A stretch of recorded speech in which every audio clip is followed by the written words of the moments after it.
this video, we're taking a trip through time, exploring the fascinating history of money. We take a look at artifacts from the first coin ever made to whatever that is, all the way through to how money's being used today in an exclusive tour with the American Numismatic Association. If you want more content just like this, just don't forget to subscribe and leave a like. This really wouldn't be possible without you guys, so thank you, and let's look at some money.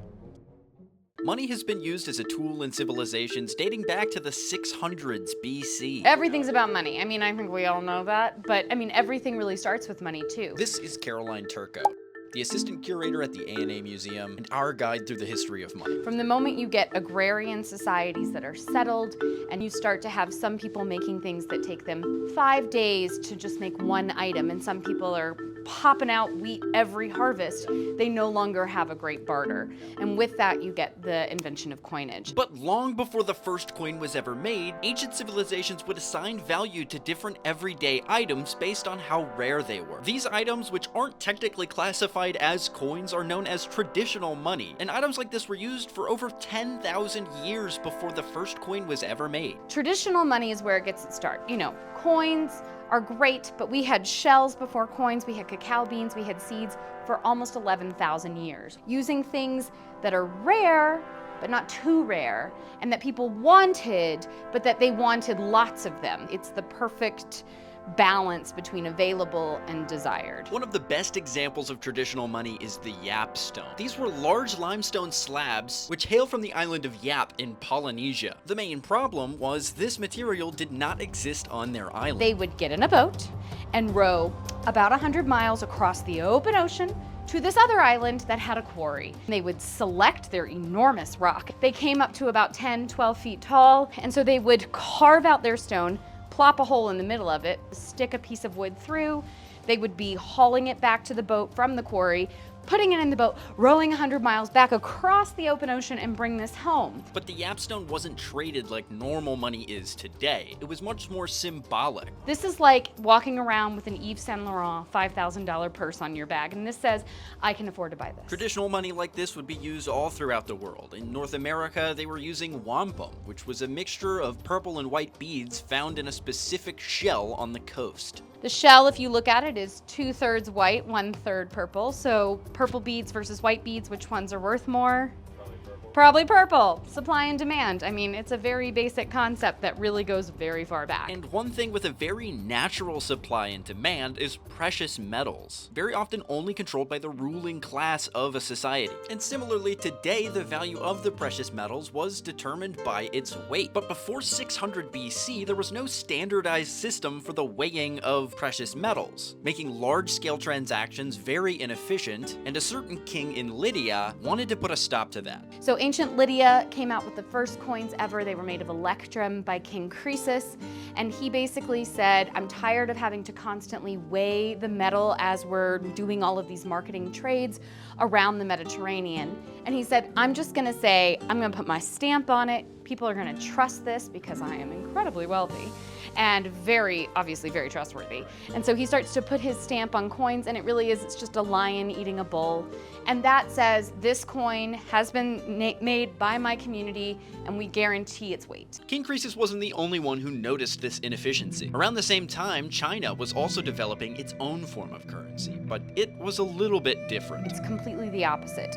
It is a bureaucratic system. It has nothing to do with weight. It has nothing to do with precious metals. Instead, it's just saying, we, the bureaucracy, give you, the people, the use of these, and you can use them more like tokens, frankly. And that's what their currency started with. It started as being based on like tools that they would have really valued because of their metallic quality. Steel is expensive, steel was very valuable. And so with that, they are making spade and knife money more than anything else. They also had fish money because, you know, fish is food. Yeah. And so just like trading seeds and trading grain, it's the same concept for the Chinese. And they just go into that very symbolic concept of money very early. I mean, the Chinese were using their tool money for almost 1,000 years, around 1000 BC, but they really kind of started to create fully functioning coins as we would think of them during the Han Dynasty, so around 200 BC. And around 600 BC, King Croesus is putting his mark on these, saying, this piece weighs this much and you will trust it. And as the rest of the Mediterranean begins trading with the Lydians, this is where coinage really starts to spread, especially to places like Athens, Sparta, and other Greek city-states that were heavily trading with the Lydians at that time. They put a heavy emphasis on symbolism, placing images of their gods or anything that was notable about the area they were from. So places that were really famous for producing wheat, you can find wheat ears on them. Places that were making pottery and became famous for that, they've got urns. I mean, Athens becomes famous, they put the Athenian owl on there, and actually money became known as owls for about 400 years because of the fact that Athenian tetradrachms were so solid, so trustworthy, and so common. And so you see the Greek city-states kind of adapting it to their own purposes. Now, you might think about the Roman Empire maybe 2 or 3 times a week, but I promise you that people in this era were thinking about the Roman Empire every single day. Early on, the Romans get a hold of Greek coins and decide they want to do something similar, but put their own twist on it. At first, Rome was a republic, so they started with celebrating the achievements of the people. But once it became an empire, it became all about the achievements of the ruler. And that is the money that we still have today.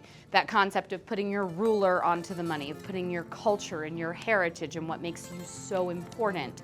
That is often what we still see even on U.S. paper today. Ancient Rome is very important in how we look at money today. The idea of putting your leader on a coin comes from ancient Rome. When George Washington was approached right after he became president and they said, sir, we'd really like to carve your image so that you can be on our coins, he said, over my dead body.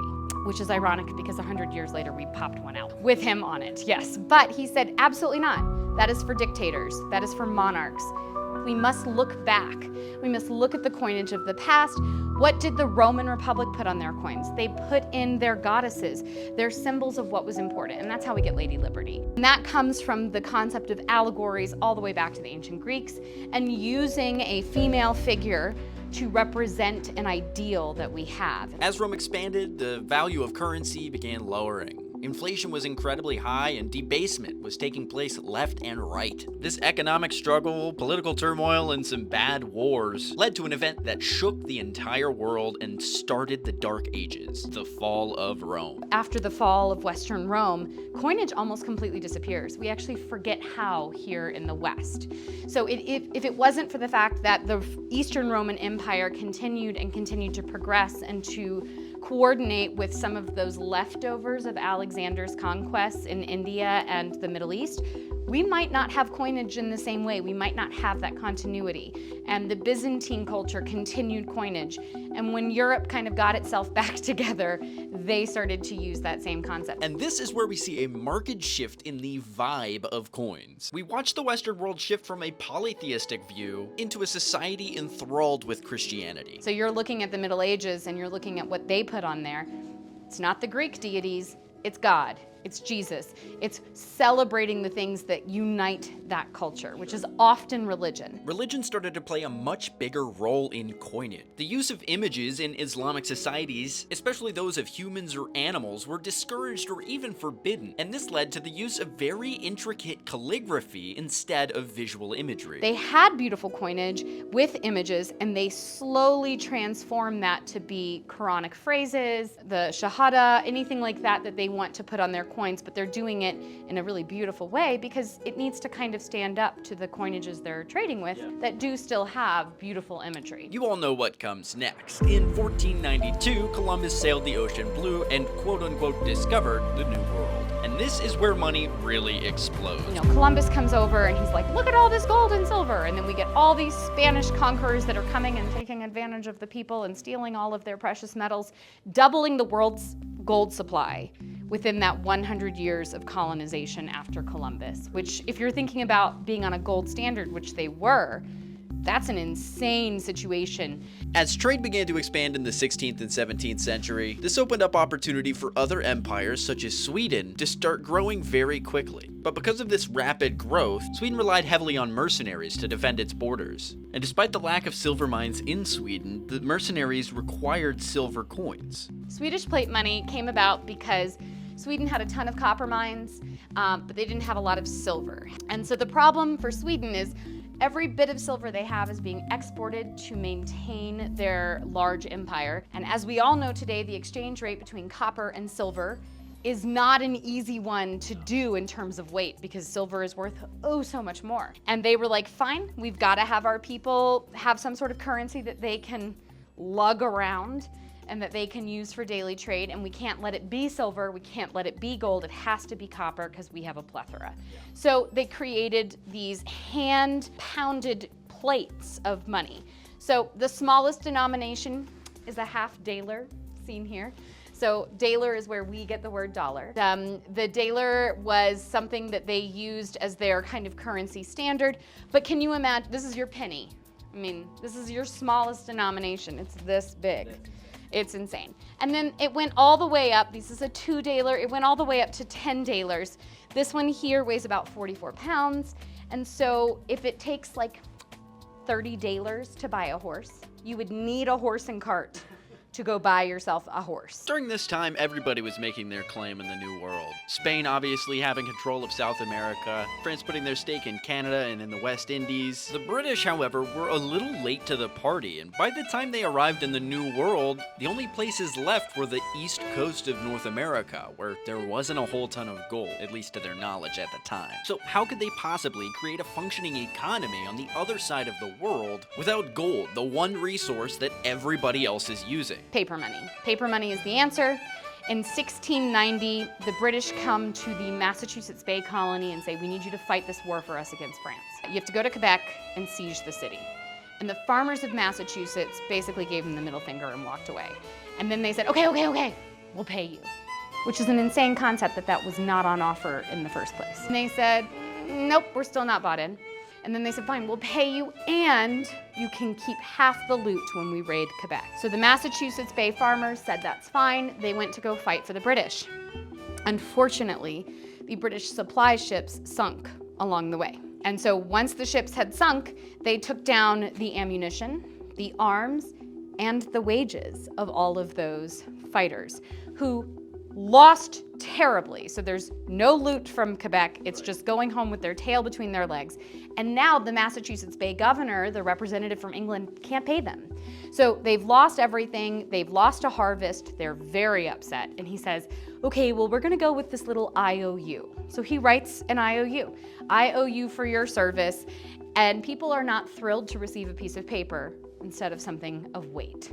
However, he says, you guys can pay your taxes with this. And that is the beginning of paper money. After this, we start to see paper money popping up all throughout the colonies. There's specific colonial notes from each individual colony, which I think is really cool. Like, you can collect colonial notes from Rhode Island or South Carolina. Whatever state you were from on the East Coast, if it was in the 13 colonies, there's some 18th century colonial note for you to collect. But paper money isn't perfect. Since it's not backed by any precious metals, inflation is a big issue. The U.S. is really the guinea pig for paper money. We were trying to figure out how to make it work, and we were struggling with over-issuing and then getting inflation. And we were struggling with under-issuing and have people burying their small precious metals in the ground, because what else are they gonna do? One of the most notable and most recent examples of hyperinflation due to paper money not really backed by anything is with German Notgeld. This was a form of emergency money that was issued en masse after Germany's loss of World War I. Germany had all of these debts that the European and American world said you owe, and they could not pay them. They did not know what to do. They didn't have currency, so they started to issue paper money just in bulk. And sometimes it's actually made of fabric. It's really beautiful. Notgeld is really interesting to look at, and it was always very local as well as being more of like a united thing, and they have all these different versions. And so Notgeld is a very popular collecting thing because there's a lot of it. It's got a lot of artistic qualities to it, but in the end they're burning it because it's cheaper than the wood they need for their fire. So we don't have as much of it as we might have because it was being burned to keep people warm when it lost all of its value. The United States is not innocent, though. They have had their fair share of hyperinflation, especially after the Civil War. So the Confederacy, by the time it fell, it had 9,000% inflation, which makes a $1 bill worth, well, just nothing. They were trying to figure out, how do we buy things from Europe with legitimate money, which would have been weighted money, and also keep our economy functioning here while we're fighting a war. So the U.S. issued paper money and the Confederate States issued paper money. But the Confederate States had a really big problem. They couldn't tax because states' rights was the whole point, supposedly. And so you can't tax as a federal grouping. It had to be state by state. Right. The states were struggling to tax their people. And so in the end, you end up with overissuance of state paper money, Confederate States paper money, as well as like business paper money. So a lot of the railroads and things that were trying to still function basically set up, you know, little shanty towns and said, here is our paper money and you can use it in our company store. The United States is really where we see the difficult transition into paper money. It took us more than 100 years to fully implement a paper economy, but once we established it, it clearly took off. Transport yourself to modern day and there are new innovations happening in the world of paper money, specifically in polymer notes. I love polymer notes. They're so efficient.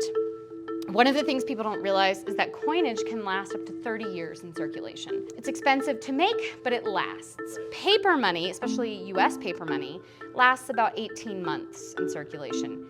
It tears, it rips, it breaks. So why aren't we adopting this new plastic money that you can rip and manipulate and it will still work? It is cool to look at, to see all the beautiful colors and all of the vibrancy and the life in this money. And then you look at our paper that is green and slightly brown, and you think, why? Well, we're the #1 economy in the world. The majority of our cash is actually being used outside of the US and is being recognized around the world as valuable because it is from the American economy.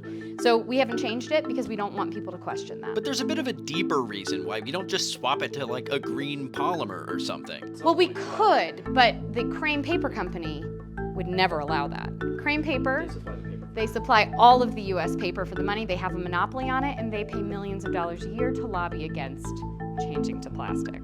So, like everything, it's politics.